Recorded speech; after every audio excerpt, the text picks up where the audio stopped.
Hello! I'm finally getting around to doing this video. I've been meaning to all day.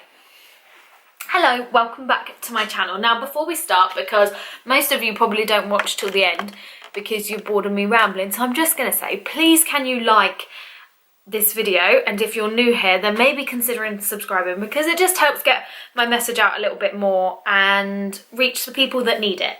But today's video is how to find balance. Now if you are going through HA recovery, then you would know that actually finding that balance is so important, because it's being off balance that caused us to have HA. If you aren't suffering from HA and you're just here for the good times and the good vibes, well, if I relate back to HA, that means hypothalamic amenorrhea, and that is no period, because we've probably just caused our bodies to be in a bit too much stress.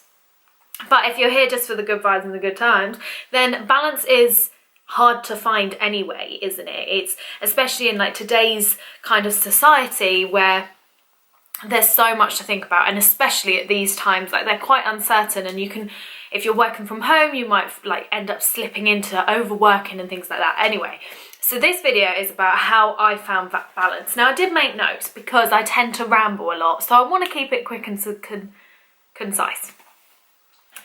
So I think the first thing that we need to work out is, what does balance mean to you? Because that can mean something completely different to anyone. Now for me, I have a tendency to burn myself out when it comes to work. I have a tendency to burn myself out when as soon as I get a bit of energy, I then want to like go go go.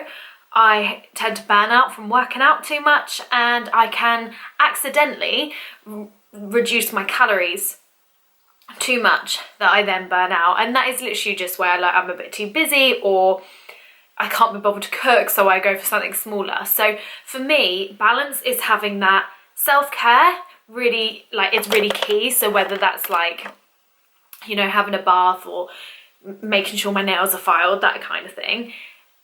Self-care is also following like a sustainable workout plan, is fueling myself, it's having a good work-life balance, and making sure I'm fitting in fun. So once you've defined what balance looks like to you, then I think that's when you can go on to those sorts of tips. So for me personally, the first thing is to have a sustainable workout plan. This has been huge for me, and has completely changed my life, I won't lie, in the sense that previously I would always work out for calories, and I would just work out, and I would be so fearful that if I didn't work out, I would lose all my progress, or I would get fat, or whatever. Whereas now, I follow 3 days a week, I do a strength workout, and I've committed to doing this for 8 weeks. If at the end of the 8 weeks, I don't want to do that anymore, I'll change it up, but I've promised myself that I will follow a plan that will enable me to stick to it, not burn out, and it includes adequate rest days. So I'm 3 days a week, I'm like Monday, Wednesday, Friday. And for me, that works really well. Sorry, I was just checking the time.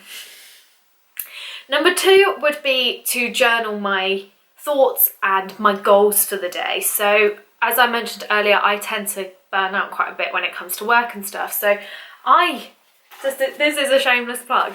This is a complete shameless plug.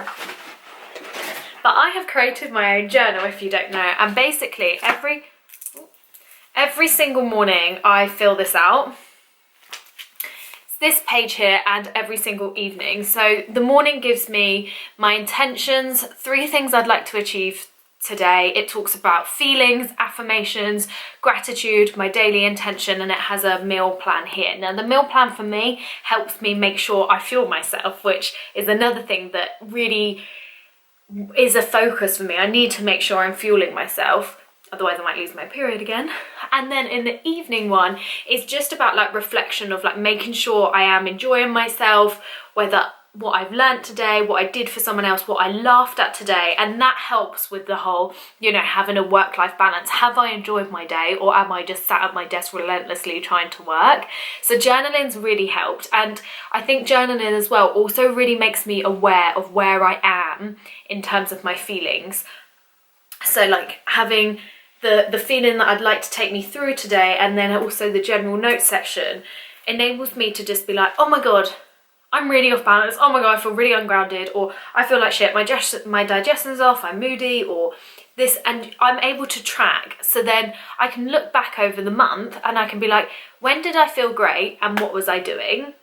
When was I feeling shit and what was I doing maybe a few days before that, to then potentially cause, or maybe it might be like where I am in my cycle. So journaling is great at tracking, not only keeping your balance, but making sure you are, yeah, I guess you're on track with your balance, but also you're aware of how to get yourself back onto balance.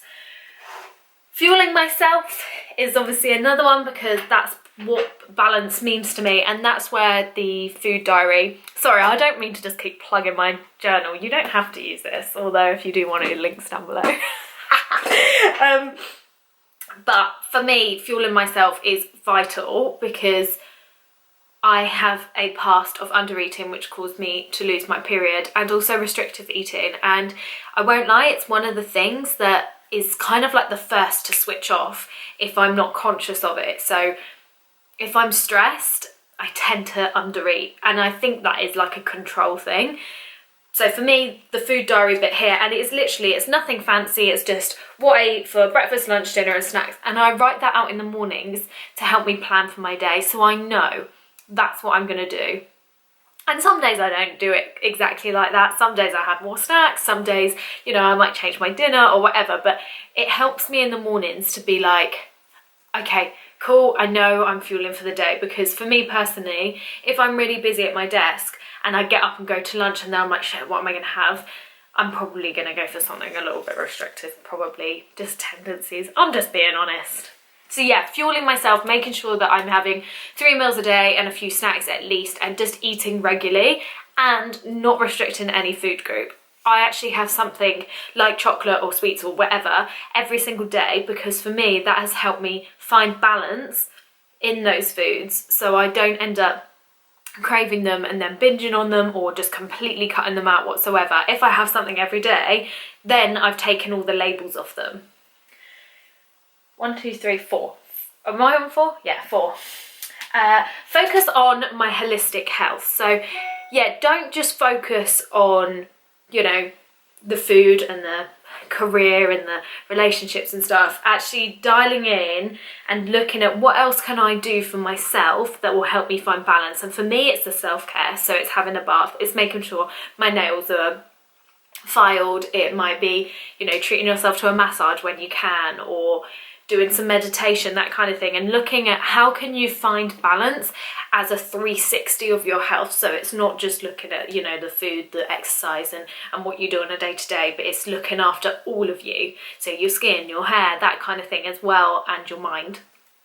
And number 5 would be to educate and develop yourself. So really look into self-development. I think that really helps with balance, because not only do you become so aware of who you are and what you are, and also what you're interested in, but with that knowledge you can then apply that to your life. And especially there's so many self-help books out there now that I definitely think that these sorts of things can